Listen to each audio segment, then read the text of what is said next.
Shalom, shalom. What's going on, family? Shalom, shalom. Cheers, what's going on? Family. Let's get it.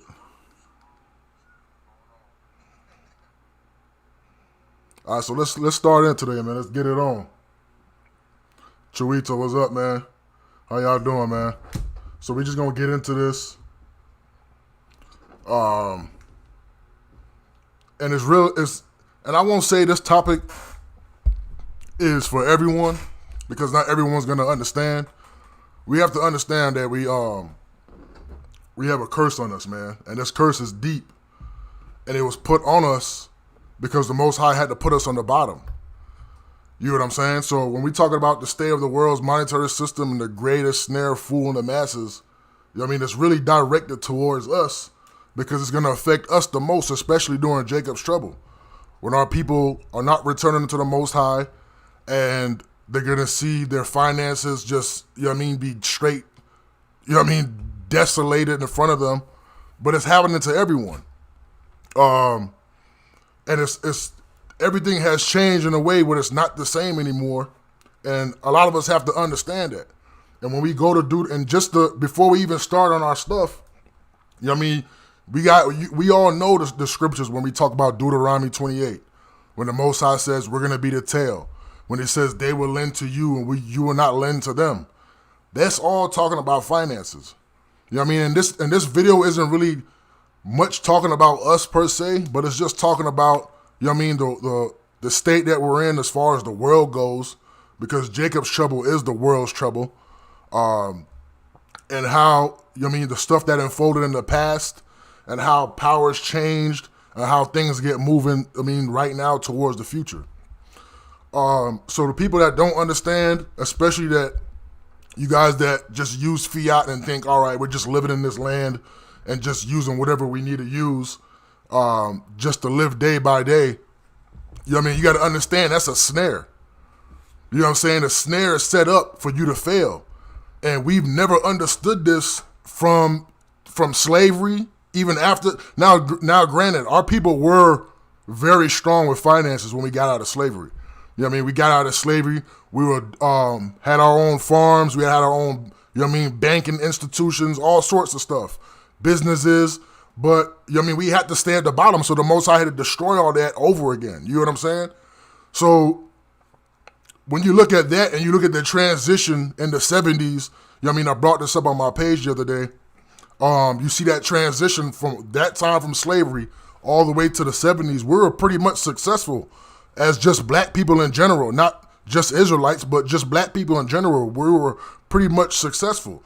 But then the old system as we knew it, as far as gold goes, you know what I mean, that whole system was taken away. You know what I'm saying? So as far as the powers that be that control the world, seasoning them, they moved it to fiat. Now, fiat is not a new system that people, you know what I mean, just heard of. It's been around since the 11th century. You know what I mean, it started over there in Asia.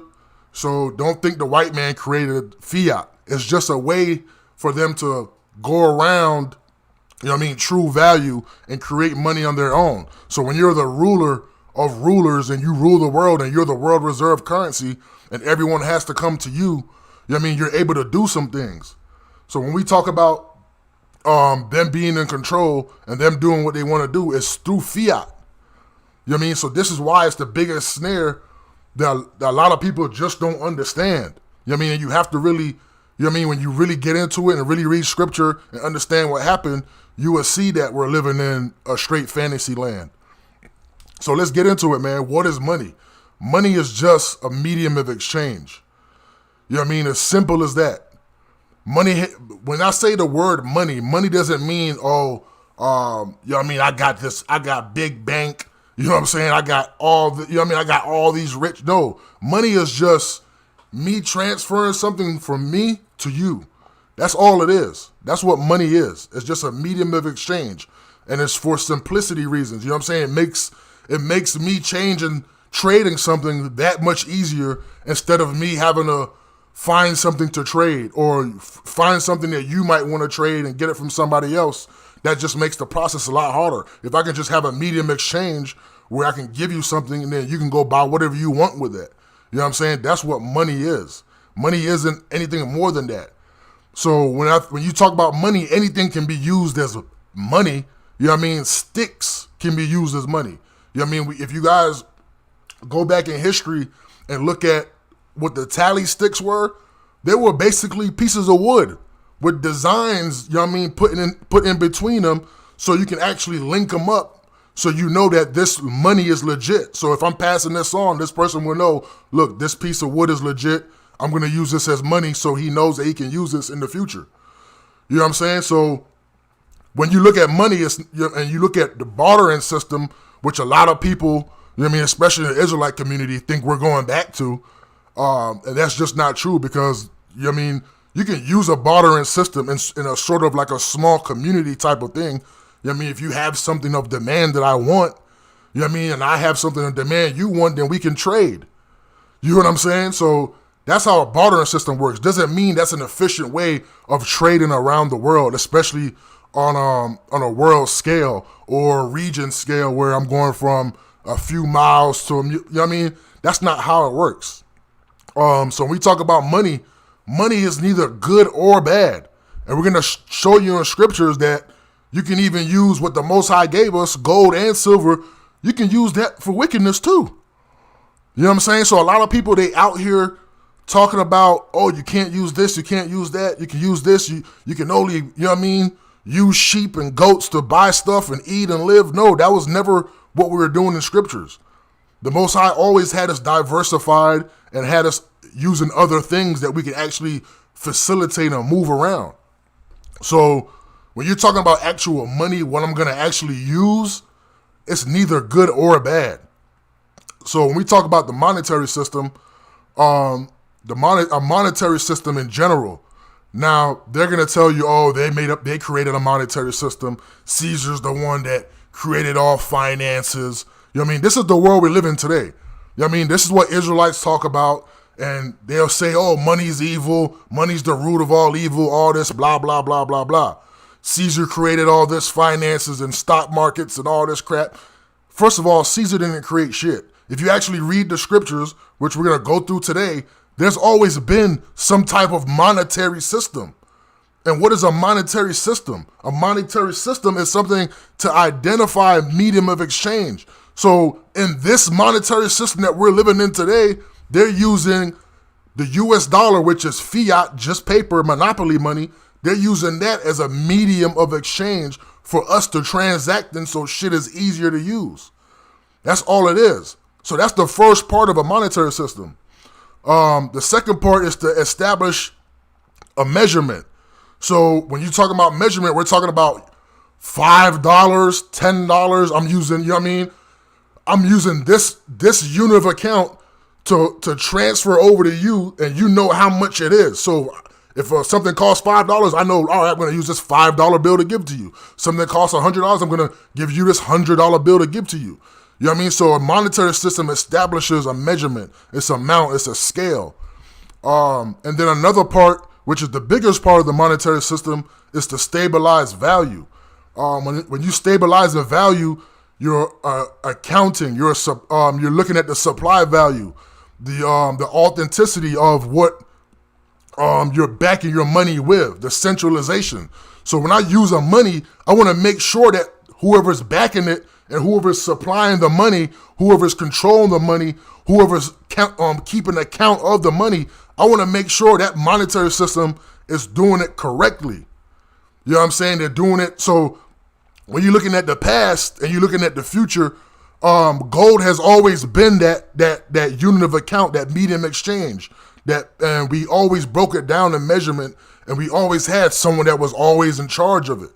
You know what I mean? We always had kingdoms of the earth that always were in control and always had their unit of account and backing of their medium exchange. So today we look at fiat and we see, all right, just because Caesar changed it around and he backs his fiat by nothing, but he tells everyone, look, he doesn't actually go out there and say it, but you know what I mean? We all know it's backed by gold, oil, and drugs.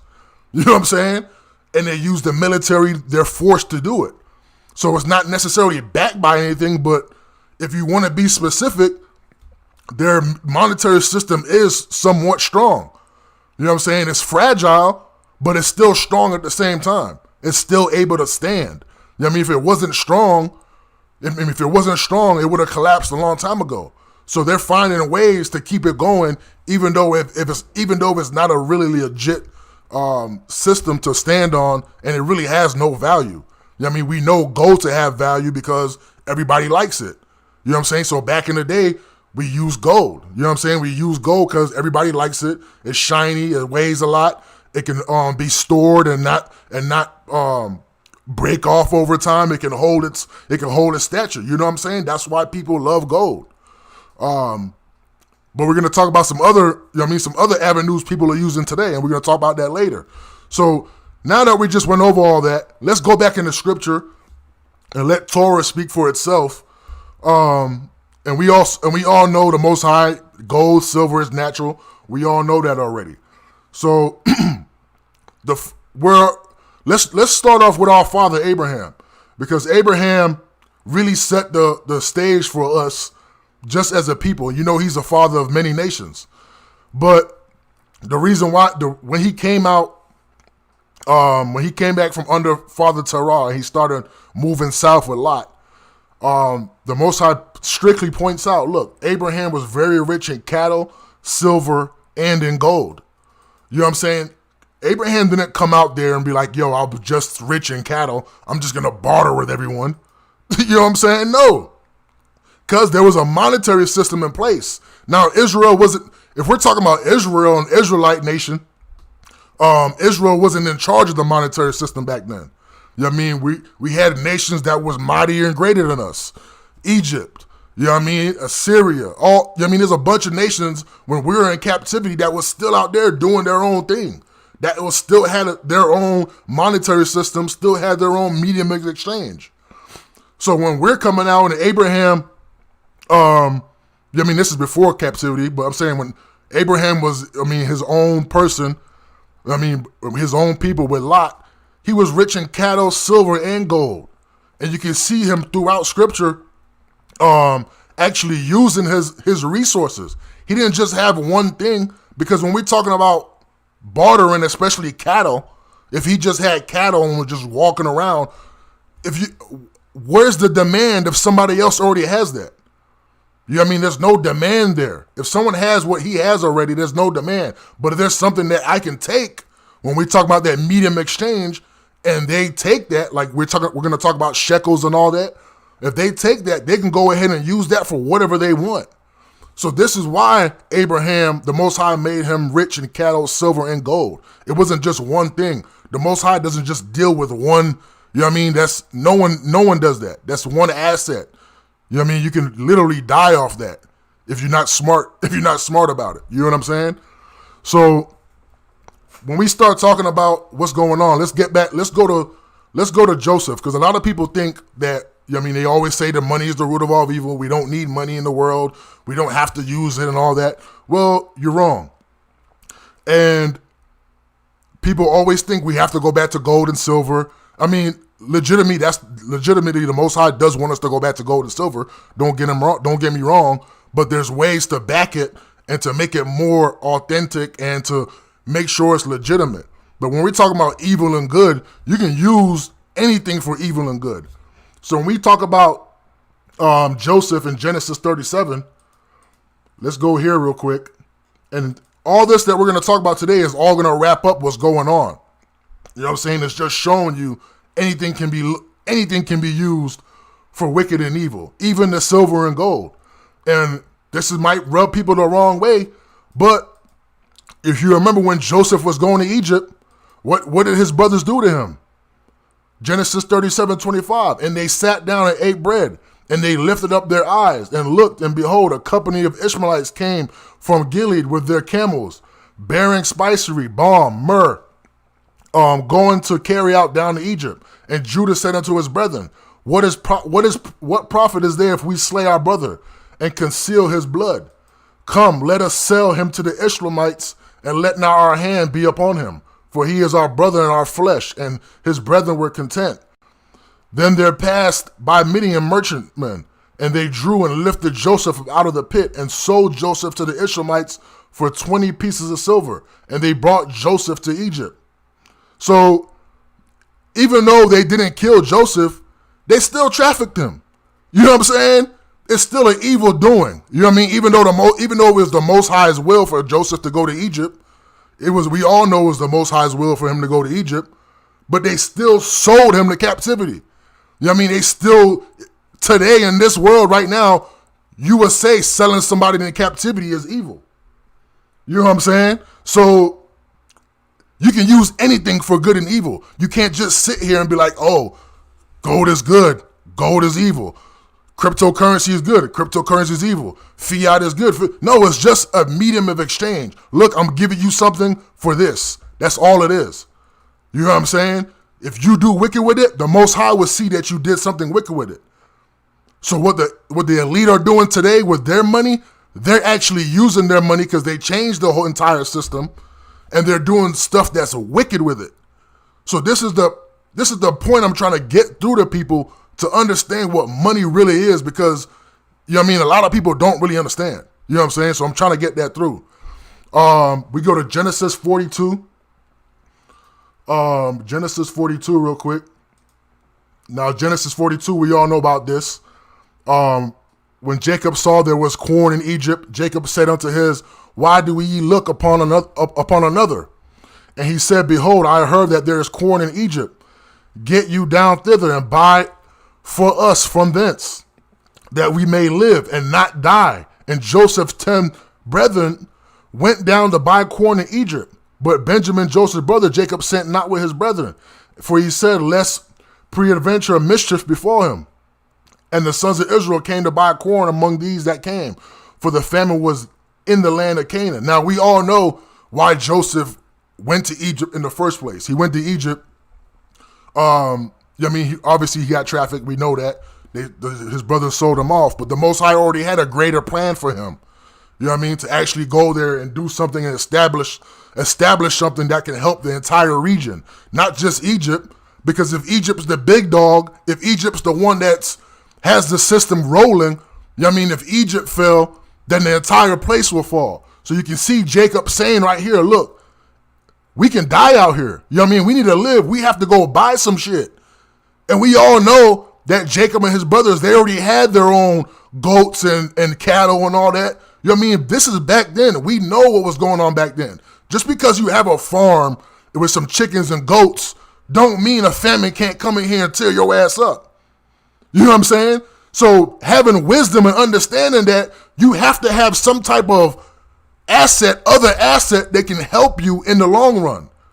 You know what I mean? This is why Jacob said, go to Egypt that we may live and not die, so they can go use their money to go buy corn, go buy wheat. You know what I'm saying? We've always bought stuff. There's always been some type of unit of exchange throughout scripture. So people that come around and tell you, oh, money isn't needed, and you know what I mean, you don't have to go around, you know what I mean, you can just live off the land, you're crazy, you're nuts. You know what I mean? You're on some shit. So so we understand that, and this is all Torah. I'm not making nothing up here. We're all reading through this. Let's go to Genesis 23 real quick. And I just want to go through these scriptures real quick, and then we're going to start getting into the real meat and potatoes of what's going on, and you know what I mean, what really happened and how things switched up. But I just want you guys to see just some examples real quick before we start really going on. So Genesis 23, 1 through 2. This is when Sarah died. This is Abraham's wife. She died 107, 20 years old. These were the years of the life of Sarah. And Sarah died in I don't know how to say that, Kirjatharbah, and the same as Hebron in the land of Canaan. And Abraham came to mourn for Sarah and weep for her. So we're going to go to verse 4 real quick. And I am a stranger and a sojourner with you. Give me a possession of a burying place with you, that I may bury the dead out of my sight. So he's a sojourner. Just like how we are, like technically, even though we are in captivity, we're still sojourning. You know what I'm saying? We're still at the bottom. We know that, look, for us to survive, for us to keep going, we're going to have to somewhat be able to acclimate ourselves to our surroundings. We still got to buy things. We still got to do things. You know what I'm saying? So Abraham understands this. I'm a stranger. I'm a sojourner with you. Give me a possession of a burying place. So I'm not saying that he didn't have anything, but look, he still had assets to purchase what he needed to purchase. We go to verse 13. And Abraham spoke unto Ephron in the audience of the people of the land, saying, but if thou wilt give thee, I pray thee, hear me, I will give thee money for the field. Take it of me, and I will bury my dead there. Let's keep it going. And Ephron answered Abraham, saying unto him, my Lord, hearken unto me. The land is worth 400 shekels of silver. What is that between me and thee? Bury therefore thy dead. And Abraham hearkened unto Ephron, and Abraham weighed to Ephron the silver, which he had named in the audience of his sons of Heth, 400 shekels of silver, current money with the merchant. So why does it say that current money with the merchant? He had to weigh it out. This was wherever he was sojourning at. This was the demand of the prices, like how we said, the value, where he was at, the centralization, their monetary system, where he was at that time in that land. That's how much it cost for him to bury his wife there, for that land that he bought. You know what I'm saying? So there's always been some unit of account that we have to go through. It's not just, I'm not just going to roll up in there and be like, yo, I got these 3 sheep. You want these 3 sheep for this? No. You know what I'm saying? People want what's easily accessible to them. You know what I'm saying? So this is why we always had some type of monetary system, and we're going to see it even more in scripture. So we go to Exodus 30 real quick. I mean, we're going to really start digging deep, man. Exodus 30, 1 through 16. And how Exodus 30. Hold on a minute.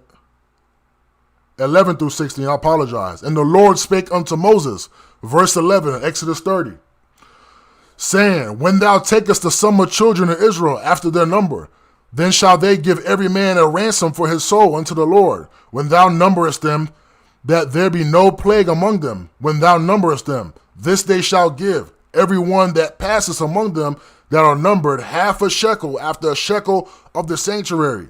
A shekel is 20 gerahs, and a half shekel shall be offered unto the Lord. So we don't have to read all this. We already know the Most High deals with money. You know what I'm saying? If you don't see it, you know what I mean, you're on crack. You know what I'm saying? Because the Most High knows people have to work. People have to buy and sell. People have to, you know what I mean, do things to be able to live. You know what I'm saying? Because we're just one nation. And when we talk about Israelites, we're in one nation amongst many. You know what I mean? Just because we might be the rulers at one point or rulers in the future doesn't still give away the desires of what people want to do and what people see as valuable. The Most High already knows what's valuable. And we talk about the monetary system. A part of that is stabilizing value. What is valuable in the monetary system that I can use for the medium exchange? There has to be some type of value. So when I say gold and silver, we know the shekels was attached to silver. We already know that. So let's start getting into just information of especially Deuteronomy 2 before we moved on. Us in the wilderness, even coming out of captivity. There's so many examples of us actually using money. If we go to Deuteronomy 2, 4 through 6, when we had to pass the Edomites, ye shall buy meat for them for money, that ye may eat, and ye shall also buy water for them for money, that ye might drink. For the Lord God have blessed thee in all thy works of thy hand. He knoweth thy walk through this great wilderness these 40 years. The Lord thy God hath been with thee, and thou hast not lacked nothing. So people go around, and we have this mindset of, I mean, this is totally different from what we're talking about with the whole monetary system. But a lot of our people have the mindset that, we're just going to go out and the Most High is just going to rain bread on us every day. Okay, that might be true in certain instances, you know what I'm saying? But for the most part, you still got to do for thyself. You just read what he said. I will bless thee in all the works of thy hand. He knoweth the walk through the great wilderness 40 years, that the Lord thy God have been with thee. Thou have lacked nothing. So we doing all these things, us doing the right thing, and he's taking care of us. But at the same time, look, we still got to go out there and still not barter, but still commerce with all these different nations that we walk by. Even at the end of the chapter, you can see him saying the same thing again. And I have sent messengers out of the wilderness of Kedemoth unto Sihon, the king of Heshbon, with the words of peace, saying, let me pass through the land. I will go along the highway. I will neither turn unto the right hand nor to the left. Thou shalt send me meat for money, that I may eat, and give me water for money, that I may drink. Only I pass through on my feet. So this is the stuff we need to, you can really take out the scripture and really see everywhere we pass through, people always knew, look, this is the amount for this is the amount for that. Even if you're just dealing in gold and silver. You know what I'm saying? It's never just, I'm just going to live off the land and barter and whatever people want, that's what I'm going to, no. It's always supply and demand. There's always some type of unit exchange. Now we're going to start getting into the robbery. No, the first we're going to get into King Solomon. King Solomon really did it for Israel. The Most High was really with him. When King Solomon got to the top, that's when the whole monetary system of the earth changed, especially into the hands of Israel. Now, King David was great, don't get me wrong, but King Solomon took it to another level where you can actually see in scriptures that, look, he was that dude. He was the one that the entire earth, not just one side of the earth, you know what I'm saying, where they try and make it seem like this is, the new world, but this world is the entire earth is always used. I don't know, that's if you don't understand that, if you don't understand what side of the earth we're really on, then you got some more studying to do. But if you understand what's going on, especially with Solomon in 2 Chronicles 9 and 20, and all the drinking vessels of the King Solomon were of gold, and all the vessels of the house of the forest of Lebanon were of pure gold. None were of silver. It was not anything accounted for in the days of Solomon. It was not anything accounted for in the day of Solomon. What do we say? The units of account, monetary system. Let's keep going. For the king's ships went to Tarshish with the servants of Huram. Every 3 years once came the ships of Tarshish bringing gold, silver, ivory, and apes and peacocks. And King Solomon passed all the kings of the earth in riches and wisdom. So right now we already know, look, Solomon was the monetary system of the earth at that point. And all the kings of the earth sought the presence of Solomon to hear his wisdom that God put in his heart. And they brought every man his present, vessels of silver, vessels of gold. You know what I mean? This is when Israel was the world reserve currency. You know what I mean? Even though we're still using gold, but it was whatever Israel wanted it to be. Whatever the prices were, whatever they had to be accounted for, it went through Israel at that point. So we're going to keep going real quick. And then from that point on, from Solomon, you know what I mean, everybody knew that we were that nation as far as Israelites go. But what happened was we messed up our kingdom, and the Most High had to destroy us. So when these other nations overthrew us and conspired against us, and we all know that they robbed our gold and silver, and they were able to change how the world was. Because before, the world was really, I'm not going to say righteous, but the money of the world, the monetary system, were in the right hands of the right people. And the reason why the earth went backwards and started messing up, because we messed up as a people, Israelites. So as soon as the wicked got control, now they're able to change the monetary system and not be on the same thing that we were on before.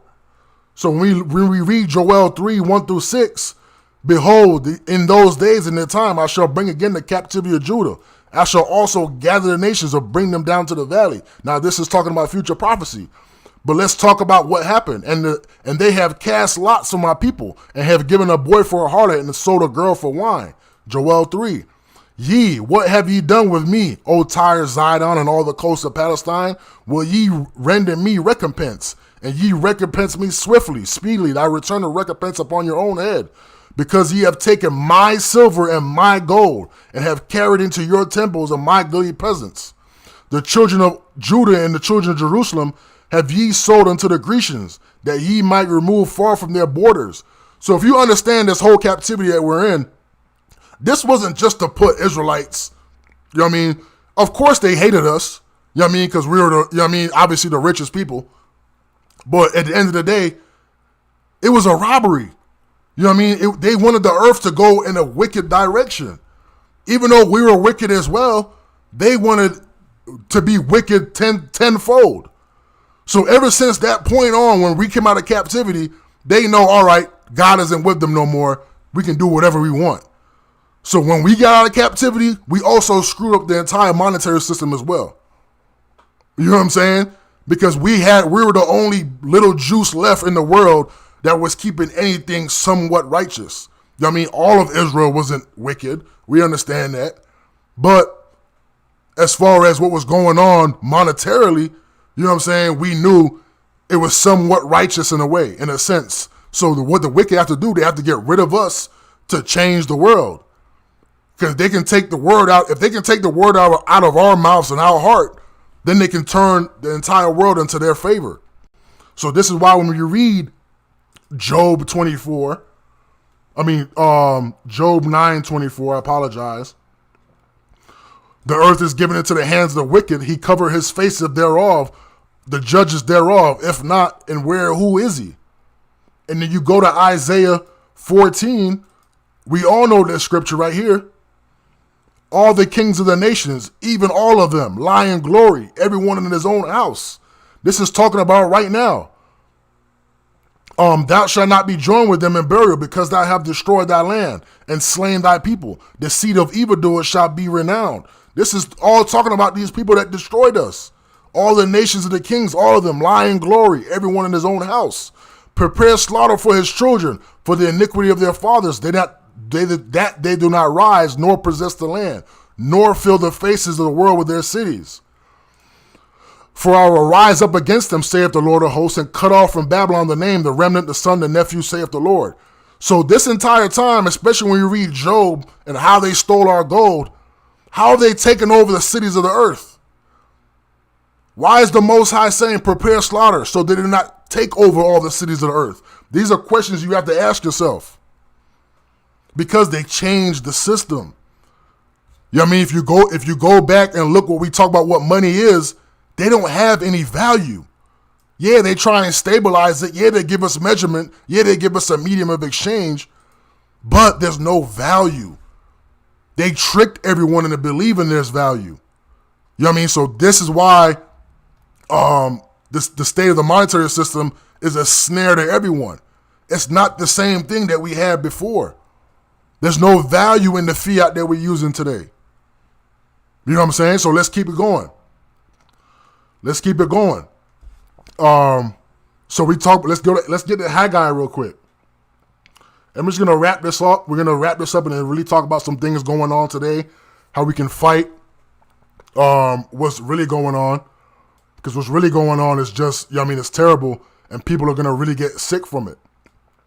According to the word that I have covenanted with you, that they came down out of Egypt. So my spirit remaineth among you. Fear ye not, for thus saith the Lord of hosts. Yet once it is a little while, and I will shake the heavens and the earth and the sea and the dry land, and I will shake all the nations, and desire all the nations shall come.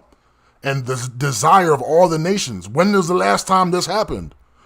The last time this happened was with Solomon. We just read that in 2 Chronicles. Let's go back.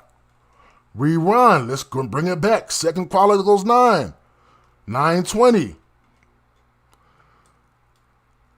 Let's go. And the King Solomon passed all the kings of the earth for riches. And all the kings of the earth sought to present Solomon to hear his word. I know I saw the word desire here somewhere. Let's go real quick. I think it's in verse 20. But we understand what it's saying. You know what I mean? This is the last time all the earth, you know what I mean, came to Israel. So when we look at Haggai, 2, let's go back to Haggai 2 real quick. 5:9, according to the word, we know the Most High speaking, and the desire of all the nations shall come. We know when Solomon had all the earth coming towards him, giving them their gold because of his wisdom. The Most High says in verse 8, the silver is mine, the gold is mine, saith the Lord of hosts. The glory of this latter house shall be greater than of them the former house, saith the Lord of hosts. And in the place will I give peace, saith the Lord of hosts. So the Most High is making sure you know, look, the silver is mine, the gold is mine. They stole all our shit. The whole monetary system changed. The silver is mine, the gold is mine, saith the Lord of hosts. The glory of this latter house shall be greater than of the former. So anything that happened before will be better than what it was right now. You know what I mean? When we get back to the land, it will be a lot better. And the Most High is saying the silver and gold is his. Why? Because they stole it. He has to return it. So nothing righteous can ever happen in this land until we get back to what we know of. And of course, we're going to be able to have better techniques of how to custody all the gold and silver, and everything will be different. You know what I mean? We'll get back to that righteous place that we were before. But if we talk about Zechariah 14, and we know how the day of the Most High is going to turn out. You know what I mean? It talks about this all the time. And there shall be a plague wherewith the Lord will smite all the people that have forgot about Jerusalem. Their flesh shall consume while they stand upon their feet, and their eyes shall consume away in their holes, and their tongue shall consume away in their mouth. Verse 14, and Judah shall also fight in Jerusalem, and the wealth of all the heathen round about shall be gathered together, gold and silver and apparel in great abundance. So we know all this time, this entire time that we've been in captivity, since we lost our kingdom, the monetary system has changed. Caesar has changed it to fiat. It's no longer gold and silver, so everything is basically corrupt. Now, in captivity, what we want to get into is Caesar is at a point, how we talked about in the 70s, how he switched it from gold to silver. From gold to fiat, where there's nothing of value in it at all, especially when we rewind and look at the monetary system. Yeah, we still transacting, you know what I mean, especially on our phones and stuff. When we translate it to the modern day ways of doing things, we still use our phone, we still use credit cards, cash, all that, whatever. But there's no value back in it, and that's what we have to understand. Now, when we talk about things that are screwing with Caesar and what Caesar's trying to accomplish, we talk about things like cryptocurrency. You know what I'm saying? Cryptocurrency is basically an entire thing, an entire ecosystem that replicates gold. Yeah, it might be digital, but it takes the hand back out of Caesar. So a lot of people think, they sit here and be like, oh, cryptocurrency is bad, da, da, da. Well, in reality, anybody can make a cryptocurrency. And anybody, you know what I mean? Anybody can make a protocol, just like anybody can make a website, just like anybody can make a damn social media. It doesn't matter. People choose to use centralized websites like Facebook, Google. You know what I mean? You're choosing to let Caesar, we know Caesar controls all that. The internet is built on a way where anything can be free. But we're using it because they charge us. You know what I mean? They lure us into these traps. So people don't see that. So when we talk about cryptocurrency and we see how, look, cryptocurrency is a way not only to separate yourselves from the evil entities, but it is also becoming an evil way, just like how we talked about the brothers doing Joseph wrong. They're also able to use it as evil to try and lock you down and censor everything you do and see what you're doing to track you. You know what I mean? Everything has a digital footprint. You know what I'm saying? Everything digital you use is a digital footprint attached to it. So just know that there's evil and good in everything. But at the end of the day, when you have a crypto ecosystem, especially cryptocurrency, you look at it, the entire ecosystem isn't just controlled by one entity like fiat is. Fiat is them changing it, them taking it, them throwing away the gold and silver and putting everything under their control. This is why Caesar hated cryptocurrency to begin with. But now you see countries coming out making their versions of cryptocurrency. You know what I mean? So when you hear people talk about cryptocurrency, You know what I mean? And they understand the technology. It's not that they're wicked or they're evil. No, it's because people like myself, we understand it could be used for wicked and evil just like anything else. Any other sort of unit of exchange. Any sort of, what we read here, medium of exchange. You know what I'm saying? So, this is a long video, man. Yeah, I'm glad you guys tuned in. You know what I mean? Especially my dog, Brett Roman. You know what I'm saying? Chiz, Chuito, all y'all in the chat, man. We really got to break this down, really understand what we're living in. And a lot of people, we sit out here and we be like, oh, fiat is whatever. We're just living in this land. What's good? You know what I mean? I'm not using anything else. Well, if you actually look at your dollar, you know what I mean? If you want to talk about conspiracies, you got a whole dollar with a pyramid on it, with an eye of Ra on it. All these symbolic shit that you niggas still love. Your oppressor's face is on the dollar. So why don't you go make your own cryptocurrency where you don't got to worry about that shit? You're allowed to. You can do that today in this world. You know what I'm saying? Not saying that a lot of us aren't thinking of that already, but the internet is an open source. Everything is open source on the internet. We woke up off the internet. So take what it is, man. Understand what's going on. Understand if you're still stuck on, especially if you guys, man, you're stuck on fiat and you don't know how Caesar's changing this thing, because he's changing this thing to better himself. You know what I mean? We talk about digital currency and all that. No, we talk about that because we know it's a way to actually separate ourselves, but Caesar's going to try and use it at his advantage as well. You know what I mean? It's a system that's free game for anyone, to be honest with you. You know what I'm saying? So just like that switch we had in the 70s when gold was taken away off the dollar and people had to rely on Caesar's full fiat, you know what I'm saying? That same thing is going to happen again, but it's going to get even more tighter. So if you don't know what you're doing, especially moving into the next age of where we're going, you don't understand. Nobody knows when the Most High is going to take us out. So you got to be knowledgeable in all your surroundings. You know what I mean? We talk about Joseph. I talk about Joseph on my channel. Joseph got hit with the snare. Joseph got hit with the snare in Egypt. After he got sold to the Egyptians, he got hit with the snare and got thrown in jail. He didn't go into jail and bitch and complain and, oh, this is conspiracy. I'm going to die in here. I'm going to cry all. No. Joseph used the wisdom the Most High was giving him. You know what I mean? He adapted to his situation and got up out of there and was able to do good. You know what I'm saying? For everyone, not just Egypt, but even for his family in Canaan that needed to buy stuff. So when you hear, especially, I mean, this is what it all comes down to, man. Money is either good or evil. But if you don't see the snares that are coming, you know what I mean, you're going to let evil take up on you. If you don't have the wisdom to see it, then that's your own fault. But I appreciate everyone for coming, man. This is all I got to say right now. We'll definitely touch up on this again. You know what I mean? Shout out YFT Network, man. Catch us on Instagram. You know what I mean? Catch my Instagram, TOL channel. I got a link to the YFT. It's Israel Financial Technology. You know what I mean? We doing things, man. We getting a lot of great reviews. And, you know what I mean? We doing this for the people, man.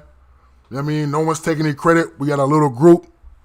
You know what I mean? We're decentralized. No one owns anything. You know what I mean? We're really doing it and just showing you ways. Like, look, we can still fight this system without being a part of it. You know what I'm saying? That's all I have right now. Tap in. Appreciate y'all for coming out, man. All glory to the God of Abraham, Isaac, and Jacob. I'm gone. Peace.